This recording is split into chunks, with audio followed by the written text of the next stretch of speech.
আসসালামু আলাইকুম প্রিয় দর্শকবৃন্দ, আশা করি যারা ভিডিওটি দেখতেছেন সবাই ভালো আছেন। আমি নাইম আছি আপনাদের সাথে প্রাণের শহর মদিনা ইউটিউব চ্যানেল থেকে। আজকে আমি আপনাদেরকে মসজিদে নববী ঘুরিয়ে দেখাবো এবং মসজিদে নববী সম্পর্কে কিছু জানা অজানা তথ্য দেব। আশা করি সম্পূর্ণ ভিডিওটি জুড়ে আপনারা আমার সাথেই থাকবেন ইনশাআল্লাহ। তাহলে চলুন আর কথা না বাড়িয়ে ভিডিওটি শুরু করা যাক। ভিডিওর প্রথমে একটি কথা বলে নেই, যদি আমার কোনো ভুল হয়ে থাকে ভিডিওতে, আমার কথাবার্তার কোনো ভুল হয়ে থাকে দয়া করে ক্ষমার দৃষ্টিতে দেখবেন। এবং যদি আমার চ্যানেলে নতুন হয়ে থাকেন, নতুন দর্শক হয়ে থাকেন, দয়া করে আমার চ্যানেলটি সাবস্ক্রাইব করে পাশে থাকা বেল বাটনটি বাজিয়ে দেবেন, যাতে করে নতুন কোনো ভিডিও আপলোড করলে সাথে সাথে আপনি দেখতে পারেন। ধন্যবাদ।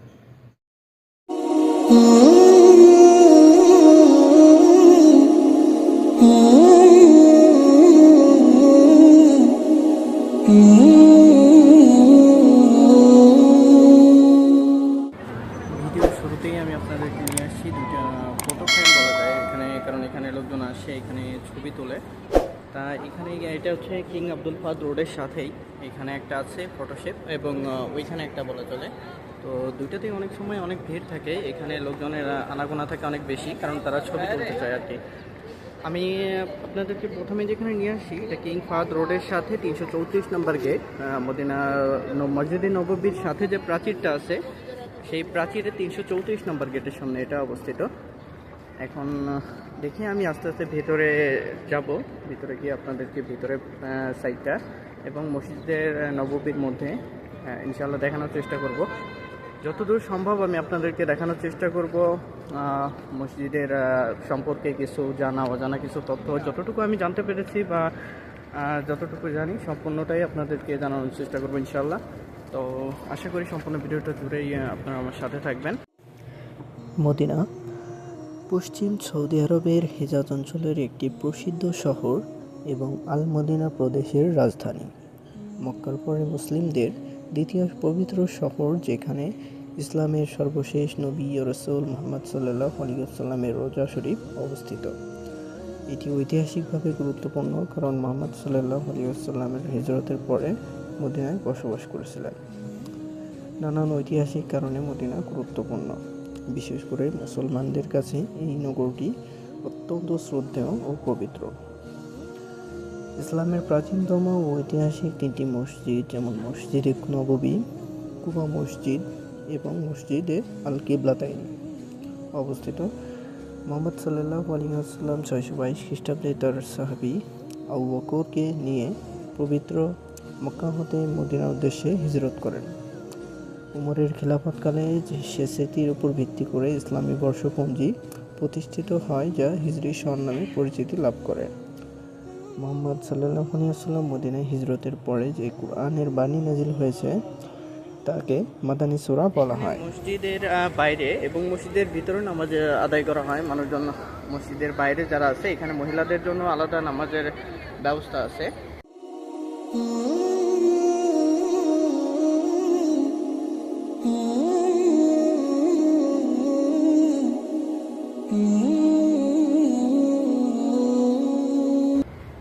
দেখতে আসলে এত সুন্দর জায়গাটা, যেখানে আসলে পৃথিবীর সব থেকে বেশি সুন্দর একটা জায়গা, আর এখানে আসলে মনটা এমনিতেই অনেক শান্তিপূর্ণ হয়ে যায়।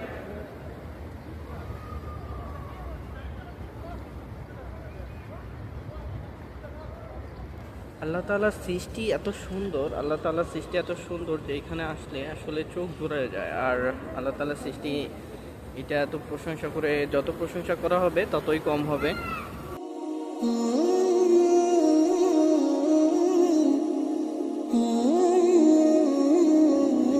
সাইডেই এখানে মহিলা শৌচাগার এবং পুরুষের শৌচাগার দুটোই রয়েছে, যেহেতু আলাদা আলাদা। এটার বেসমেন্টে, যেটা আন্ডারগ্রাউন্ড বলা হয়, এটার বেসমেন্টে প্রত্যেকটা শৌচাগারের ব্যবস্থা আছে সারি সারি। সেখানে মানুষ উজু করতে পারে, নিজেদের শৌচাগার সারতে পারে।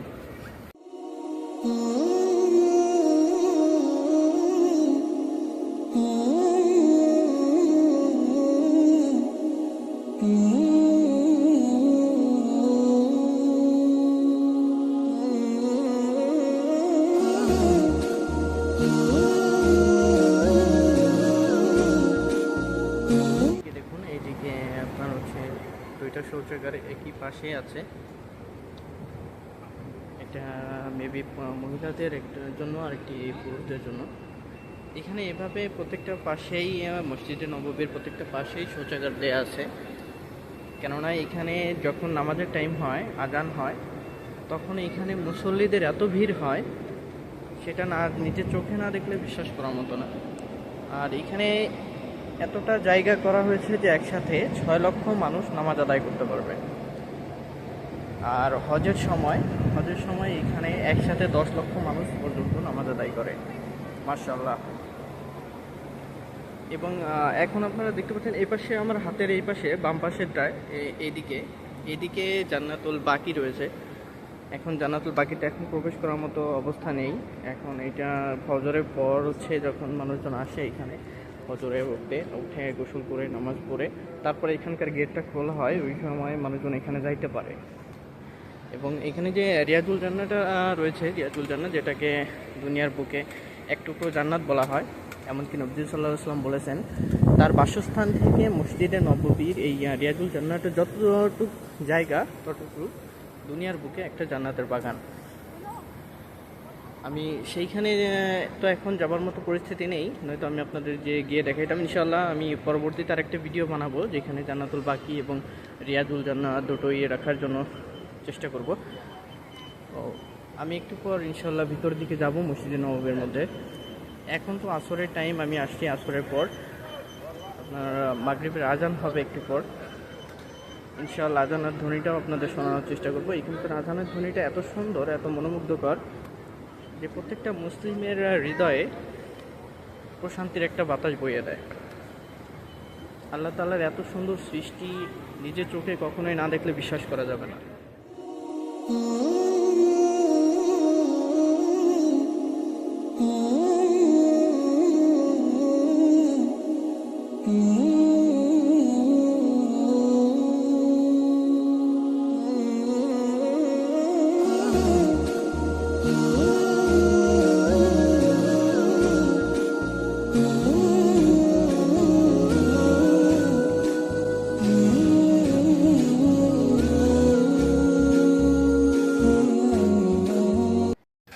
এখানে আপনারা দেখতে পাচ্ছেন একটি পুরো শৌচাগার। আমি আপনাদেরকে এটার ভিতরে গিয়ে দেখাচ্ছি এটার ওযুখানা এবং বাথরুম সব কিছুই কেমন রয়েছে এবং আপনারা আসলে এখানে কিভাবে যাবেন।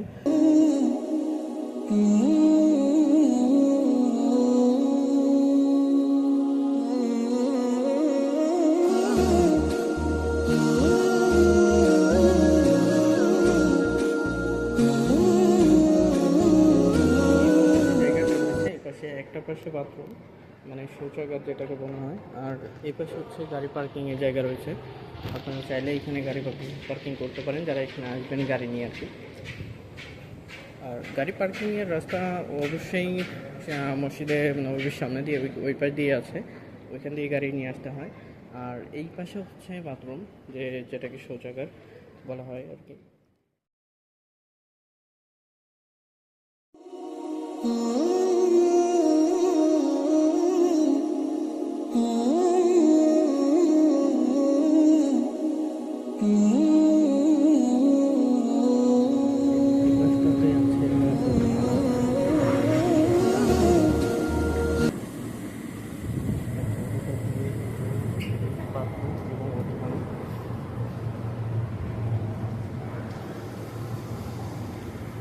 সম্ভব হয়েছে আপনাদেরকে দেখিয়েছি, এবার এদিকে যাওয়া যাক।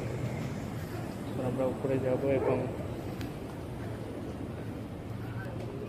চেষ্টা করব মসজিদে নববীর মধ্যে যেতে। ইসলামের আবির্ভাবের আগে শহরটি ইয়াসরিব নামে পরিচিত ছিল। ধারণা করা হয় একজন আমালেকীয় রাজা ইয়াসরিব মাহলাইলের নামে নামকরণ করা হয়েছে। ইয়াসরিব শব্দটি হারানে পাওয়া একটি শিলালিপিতে পাওয়া যায়, যা ব্যাবিলনীয় রাজা নবনিডাসের অন্তর্গত এবং পরবর্তী শতাব্দীতে বেশ কয়েকটি গ্রন্থে এটি ভালোভাবে দাবি করা হয়েছে। আল কুরআন এর সূরা আহজাবের একটি আয়াতে ইয়াসরিব শব্দটি উল্লেখ রয়েছে এবং খন্দকের যুদ্ধ পর্যন্ত শহরের এই নাম ছিল বলে জানা যায়। ইসলাম ঐতিহ্য অনুসারে হযরত মুহাম্মদ সাল্লাল্লাহু আলাইহি ওয়াসাল্লাম পরে এই নামে শহরটিকে ডাকতে নিষেধ করেছিলেন। রাসূল করিম সাল্লাল্লাহু আলাইহি ওয়াসাল্লামের হিজরতের পর এই ইয়াসরিব নাম পরিবর্তন করে মদিনাতুন নবী বা নবীর শহর এ নামে নতুন নামকরণ করা হয়। সংক্ষেপে বলা হয় মদিনা। আরবিতে বলা হয় মদিনা মুনাওয়ারা তথা আলোক শহর বা আলোকিত শহর।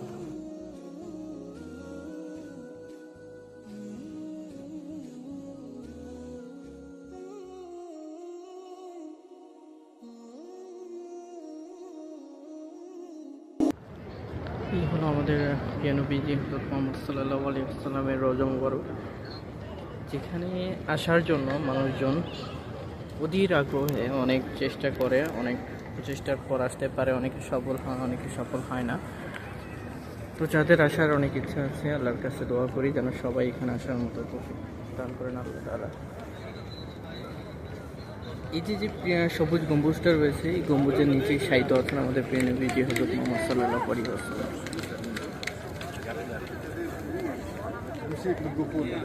আল্লাহ তাআলার কাছে দোয়া করি যেন প্রত্যেকটা মুসলিম, প্রত্যেকটা মুমিনকে এখানে আসার মতো আল্লাহ তাআলা তৌফিক দান করেন, আমিন। প্রিয় নবীজি সাল্লাল্লাহু আলাইহি ওয়াসাল্লাম এর রওজা মসজিদের সাথে অবস্থিত। এখানে হযরত মুহাম্মদ সাল্লাল্লাহু আলাইহি ওয়াসাল্লাম এবং প্রথম দুই খলিফা হযরত আবু বকর রাদিয়াল্লাহু তাআলা আনহু ও হযরত উমর রাদিয়াল্লাহু তাআলা আনহু এর সমাধি রয়েছে। এর পাশে একটি সমাধির জন্য খালি রয়েছে। ইসলাম অনুযায়ী হযরত ঈসা আলাইহিস সালাম আবার পৃথিবীতে ফিরে আসবেন এবং এরপর তিনি মারা যাওয়ার পরে তাকে এখানে দাফন করা হবে। এই পুরো স্থান সবুজ গম্বুজের নিচে অবস্থিত। 1817 খ্রিস্টাব্দে সুলতান দ্বিতীয় মাহমুদের শাসনামলে এই গম্বুজ নির্মিত হয় এবং 1837 খ্রিস্টাব্দে একে সবুজ রং করা হয়।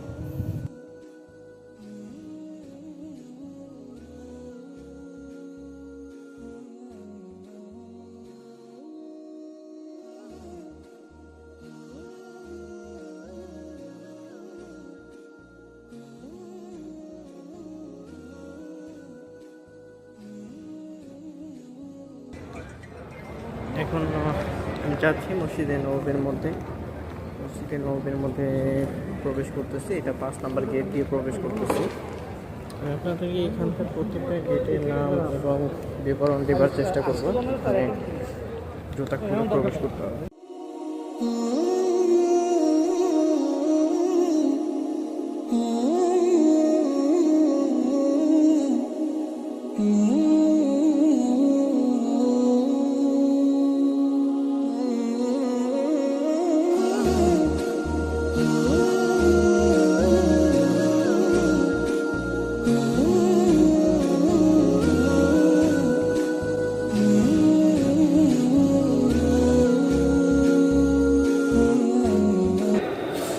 মাশাআল্লাহ, চমৎকার সুন্দর একটি মসজিদ, যেটার প্রশংসা যতই করা হবে ততই কম হবে।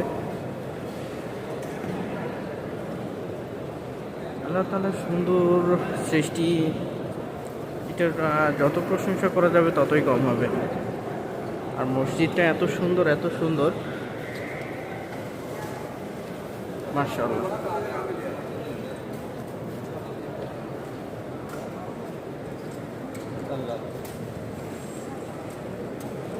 ইনশাআল্লাহ কিছুক্ষণের মধ্যেই মাগরিবের নামাজের আজান হবে। আমি আপনাদেরকে আজানের সুরটাও শোনানোর চেষ্টা করব। এখানে কিন্তু অনেক বাঙালি, অনেক পাকিস্তানি, অনেক ফিলিপাইনি ভাই কাজ করে এখানে, যারা পরিষ্কার পরিচ্ছন্নতার কাজ করে, জমজমের পানি বিতরণ করা এবং পরিষ্কার পরিচ্ছন্নতার বিষয়ে তারা নজর রাখে। দোয়া করি সবার তৌফিকে যেন আল্লাহ তাআলা এখানে আসার মতো অন্তত একবার নবীজি সাল্লাল্লাহু আলাইহি ওয়াসাল্লামের রওজা জিয়ারত করার মতো তৌফিক দান করেন।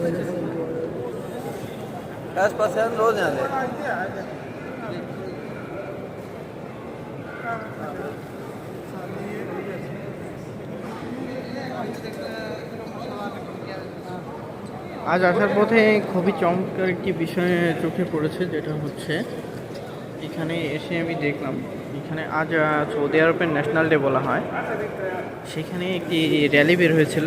এত সুন্দর হয়েছে এবং তারা সবসময় চেষ্টা করে নিজেদের গৌরবটা ধরে রাখার জন্য, এবং সৌদি আরব ধীরে ধীরে কিন্তু অনেক উন্নত হচ্ছে। যেটা আগে একদমই অন্যরকম ছিল এবং এখন অনেকটাই উন্নত হয়ে গেছে সৌদি আরব। এখানে পর্যটক আনার জন্য অনেক চেষ্টা করে যাচ্ছেন তারা, এবং দেশটা অনেক সমৃদ্ধ হচ্ছে। ইনশাআল্লাহ ভবিষ্যতে আরও ভালো কিছু হবে।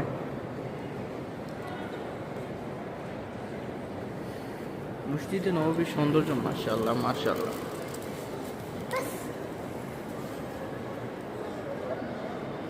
এখানে আসলেই মানুষ সব কিছু ভুলে যাবে, দুনিয়ার বাইরে যা আছে না সব কিছু ভুলে যাবে। এটা এত সুন্দর মনোমুগ্ধকর একটা জায়গা যেখানে শুধু আল্লাহর গুণগান এবং নবী রাসূলের প্রেমের কথা মনে পড়বে, এছাড়া কোনো কিছু না। যারা নবী আশিক আছেন তারা এখান তো মন প্রাণ দিয়ে চেষ্টা করে আসার জন্য। আর এখানে হয়তো কিছু খাবারের ব্যবস্থা করা আছে। ইনশাআল্লাহ আপনারা পুরো ভিডিওটা দেখবেন, চেষ্টা করবেন পুরো ভিডিওটা দেখার জন্য, পুরো ভিডিওটা আমার সাথে থাকার জন্য।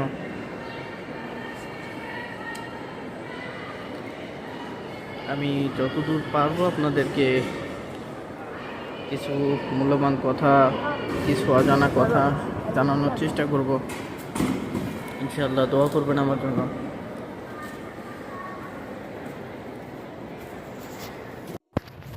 মসজিদে নববীর আরেকটি ফজিলত হলো এতে নামাজ পড়লে 1000 রাকাত নামাজ পড়ার সওয়াব পাওয়া যায়। সুতরাং এখানে এক ওয়াক্ত নামাজ পড়া অন্য মসজিদে 6 মাস নামাজ পড়ার সমতুল্য। ইবনে উমর রাদিয়াল্লাহু তাআলা আনহু থেকে বর্ণিত, রাসূলুল্লাহ সাল্লাল্লাহু আলাইহি ওয়াসাল্লাম বলেন, আমার এই মসজিদে এক ওয়াক্ত নামাজ আদায় করা মসজিদে হারাম ছাড়া অন্যান্য মসজিদে 1000 নামাজ আদায় করার চেয়েও উত্তম। বুখারী শরীফ 1190।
আলহামদুলিল্লাহ মাত্রই মাগরিবের পবিত্র মাগরিবের নামাজ আদায় করে মসজিদে নববী থেকে বের হলাম।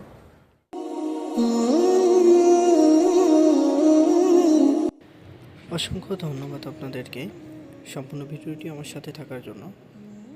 এবং শেষ একটি কথা, দয়া করে চ্যানেলটি সাবস্ক্রাইব করে পাশে থাকা বেল বাটনটি বাজিয়ে দিবেন এবং ভিডিওতে একটি লাইক, একটি কমেন্ট, একটি শেয়ার করে অন্যদেরকে দেখার সুযোগ করে দেবেন। ধন্যবাদ। দেখা হচ্ছে পরবর্তী অন্য একটি ভিডিওতে। ততক্ষণ পর্যন্ত সবাই সুস্থ থাকবেন, ভালো থাকবেন।